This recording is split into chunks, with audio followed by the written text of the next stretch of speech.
semua, kami dari kelompok 10 RB dengan mata kuliah Statistika Sains Data akan mempresentasikan tentang analisis regresi linier, pengaruh tingkat kemiskinan dan pengangguran terhadap pertumbuhan ekonomi di Provinsi Riau pada tahun 2022.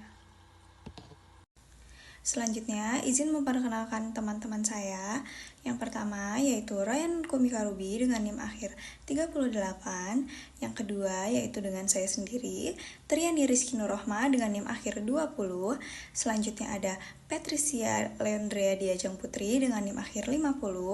Selanjutnya ada Marleta Cornelia dengan NIM akhir 92. Selanjutnya ada Novelia Adinda dengan NIM akhir 104.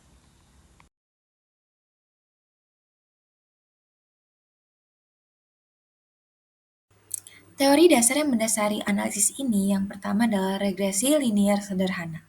Regresi linier sederhana merupakan salah satu metode statistik yang biasanya digunakan untuk memodelkan hubungan antara dua variabel. Salah satunya adalah variabel X yang fungsinya sebagai variabel bebas dan variabel Y yang fungsinya sebagai variabel terikat. Persamaan regresi linier sederhana adalah Y sama dengan A tambah B kali X. Yang kedua adalah regresi linier berganda. Regresi linier berganda merupakan salah satu metode regresi yang menjelaskan hubungan satu variabel tak bebas sebagai variabel respon atau Y dengan dua atau lebih variabel bebas sebagai prediktor X1, X2, X3 sampai Xn. Analisis ini digunakan untuk mengetahui arah juga besarnya pengaruh variabel bebas terhadap variabel terikat. Persamaan regresi linier berganda adalah Y sama dengan B0 tambah B1 kali X1 tambah B2 kali X2 tambah sampai Bn kali Xn. Selanjutnya, saya akan membahas tentang studi kasus mengenai deskripsi data dan juga metode analisis. Yang pertama ada deskripsi dataset. Data yang digunakan dalam laporan kali ini merupakan data dari 13 kabupaten atau kota pada Provinsi Riau yang berkisar pada tahun 2022. Variabel-variabel terikat pada penelitian ini adalah garis kemiskinan dan tingkat pengangguran di setiap tahunnya. Sedangkan variabel bebas pada penelitian ini adalah kabupaten atau kota pada Provinsi Riau. Selanjutnya adalah metode analisis. Metode analisis yang digunakan dalam laporan kali ini yaitu metode analisis kuantitatif, yang berpengaruh dalam menganalisa pengaruh pengangguran serta tingkat kemiskinan per tahunnya terhadap pertumbuhan ekonomi di kabupaten atau kota pada Provinsi Riau. Metode ini menggunakan metode analisis regresi linear sederhana dan juga analisis regresi linear berganda. Berikut merupakan model dari regresi linear sederhana. Y sama dengan beta 0 ditambah beta 1 X1 ditambah epsilon. Dengan keterangan, Y yaitu kabupaten atau kota pada Provinsi Riau, X yaitu tingkat kemiskinan di kabupaten atau kota pada Provinsi Riau, beta 0 yaitu konstanta atau intercept, beta 1 yaitu koefisien regresi, dan epsilon yaitu error atau gala. Selanjutnya, ini merupakan model dari regresi linear berganda, yaitu Y sama dengan beta 0 ditambah beta 1 X1 ditambah beta 2 X2 dengan keterangan X1 yaitu tingkat pengangguran di kabupaten atau kota pada Provinsi Riau dalam persen, X2 yaitu tingkat kemiskinan di kabupaten atau kota pada Provinsi Riau dalam persen, Y yaitu pertumbuhan ekonomi di kabupaten atau kota dalam Provinsi Riau dalam persen, dan beta 0 yaitu konstanta yang merupakan rata-rata nilai Y apabila variabel lain dianggap konstan.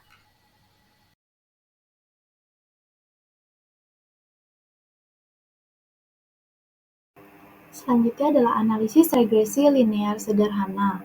Di sini terdapat tabel dari data yang telah kita pilih. Terdapat nilai N, nilai variabel X atau tingkat kemiskinan, lalu variabel Y pertumbuhan ekonomi, lalu variabel X kuadrat dan variabel X dikali Y. Lalu kita mencari dari nilai sigma X atau jumlah dari X, lalu jumlah dari variabel Y, jumlah dari variabel X kuadrat, dan jumlah dari variabel X yang dikalikan dengan Y. Kita tahu bahwa N di sini adalah kabupaten atau kota, dan jumlah dari nilai N atau kabupaten atau kota tersebut adalah berjumlah 13. Lalu untuk mencari model regresi linier, kita perlu mencari dahulu nilai konstanta dan nilai koefisiennya. Yang pertama nilai konstanta atau beta 0 dengan rumus sigma Y dikali sigma X kuadrat dikurang sigma X dikali sigma XY dibagi N dikali sigma X kuadrat dikurang sigma X yang dikuadratkan. Lalu kita substitusikan nilai yang telah kita dapatkan dari yang di tabel, maka didapatkan nilai beta 0 yaitu 8,9755. Selanjutnya adalah nilai koefisien atau beta 1 dengan rumus N dikali sigma XY dikurang sigma X dikali sigma Y dibagi N dikali sigma X kuadrat dikurang sigma X yang dikuadratkan. Lalu kita substitusikan nilainya, maka nilai yang didapatkan adalah 1,483. Oleh karena itu, kita dapat mendapat model regresi liniernya dengan mensubstitusikan dari rumus beta 0 ditambah beta 1 dikali F1 ditambah epsilon. Maka model regresi liniernya adalah 8,9755 ditambah 1,483 dikali X1 ditambah epsilon. Selanjutnya, saya akan menjelaskan mengenai explained variation dan unexplained variation untuk menghitung statistika R. Dengan rumus explained variation yaitu sigma dari Y duga dikurangi rata-rata lalu dikuadratkan, maka didapatkan nilainya yaitu 78,51014. Lalu untuk unexplained variation dengan rumus sigma dari Y dikurang Y rata-rata lalu dikuadratkan dan didapatkan hasilnya yaitu 7901,25.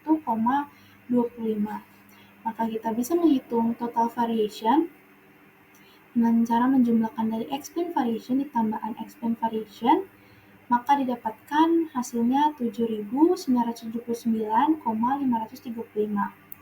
Maka dari sini kita dapat menghitung dari untuk statistika R dengan rumus R kuadrat sama dengan 1 dikurang unexplained variation dibagi total variation. Maka didapatkan hasilnya adalah 0,0098. Karena nilainya 0,0098 atau mendekati nilai 0, maka artinya bahwa hubungan linear antara dua variabel tersebut sangat lemah atau hampir tidak ada.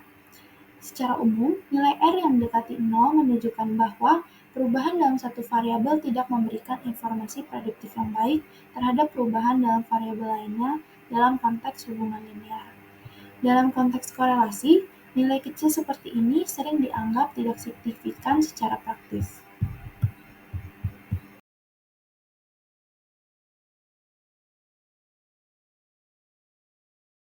Baik, di sini saya akan menjelaskan analisis regresi linear berganda, dan di sini kami menggunakan eliminasi Gauss untuk menentukan model regresi linear berganda yang dilakukan pada data tahun 2022 dengan 3 variabel dari data sebelumnya yang disesuaikan dengan metode least squared.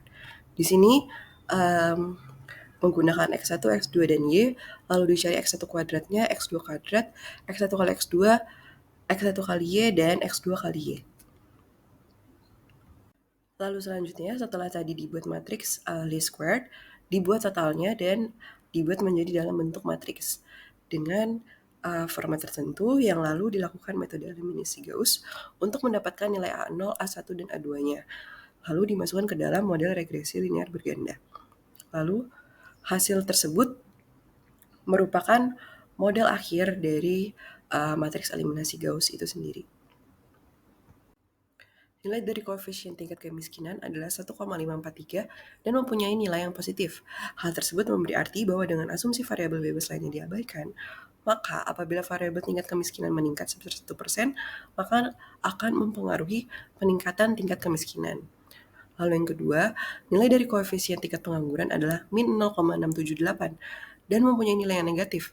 Hal tersebut memberi arti bahwa dengan asumsi variabel bebas lainnya diabaikan, maka apabila variabel tingkat pengangguran meningkat sebesar 1%, maka akan mempengaruhi penurunan tingkat pengangguran. Lalu untuk membandingkan hasil dari hitung manual dan menggunakan aplikasi dengan menggunakan bantuan dari RStudio, kami melakukan modeling dan didapat persamaan regresinya adalah Y sama dengan 14,4905 ditambah 1,4684 X1 dikurang 0,6985 X2. Nilai dari persamaan regresi ini didapat dari ringkasan model yang sudah kita dapat menggunakan RStudio. Dan terdapat sedikit perbedaan dari hasil hitung manual menggunakan eliminasi Gauss dengan hasil dari menghitung menggunakan bantuan dari aplikasi RStudio. Dari ringkasan di atas diperoleh nilai koefisien determinasinya yaitu 0,02974 yang dalam persen adalah 2,97%. Yang berarti faktor dari pertumbuhan ekonomi dapat dijelaskan oleh tingkat kemiskinan dan pengangguran, sedangkan sisa-sisanya dari faktor yang tidak diketahui lainnya. Dan nilai residual itu ada 5. Ada min, kuartil pertama, median, kuartil ketiga, dan max. Di sini minimumnya itu sebesar min 15,625, kuartil 1 sebesar min 8,121, median sebesar min 6,821, kuartil 3 sebesar min 4,136, dan nilai maksimum sebesar 83,828. Dari kelima nilai residual tersebut, dapat diambil kesimpulan bahwa model yang dibuat belum terbilang baik karena nilainya tidak dekat dengan 0. Dan besar juga yang terdiri dari nilai estimasi intercept sebesar 14,4905 dan nilai standar error dari intercept tersebut adalah 24,7428. Nilai T-intercept sebesar 0,586 dan lainnya adalah nilai estimasi yang sudah ada di persamaan regresi sebelumnya. Dan untuk standar error X2 sebesar 1,5424. Dapat disimpulkan, karena nilai T yang lebih besar, yaitu di atas dari 0, hal ini menunjukkan bahwa signifikansi statistik yang lebih tinggi. Berdasarkan gambar dari plot regresi linear bergan yang sudah dibuat, garis regresi linear naik dari kiri ke arah kanan, yang menunjukkan hubungan positif antara variabel prediktor dan juga variabel respon. Data berkumpul di sepanjang bawah dari garis linear. Untuk variabilitas dari data tersendiri, terlihat nilainya kecil karena data dominan tersebar di bawah garis regresi linear. Selanjutnya yaitu kesimpulan. Berdasarkan nilai 2 yang telah ditampilkan, dapat diambil kesimpulan bahwa karena nilai T yang rendah, maka beberapa variabel mungkin tidak signifikan secara statistik dalam mempengaruhi variabel dependen. Hal ini membuktikan jika beberapa variabel tidak signifikan dalam mempengaruhi variabel dependen dalam statistik dan kurang bukti untuk mendukung klaim mendapatkan signifikan pada variansi dependen dalam model regresi linear yang digunakan. Sekian presentasi dari kami akhiri. Wassalamualaikum warahmatullahi wabarakatuh.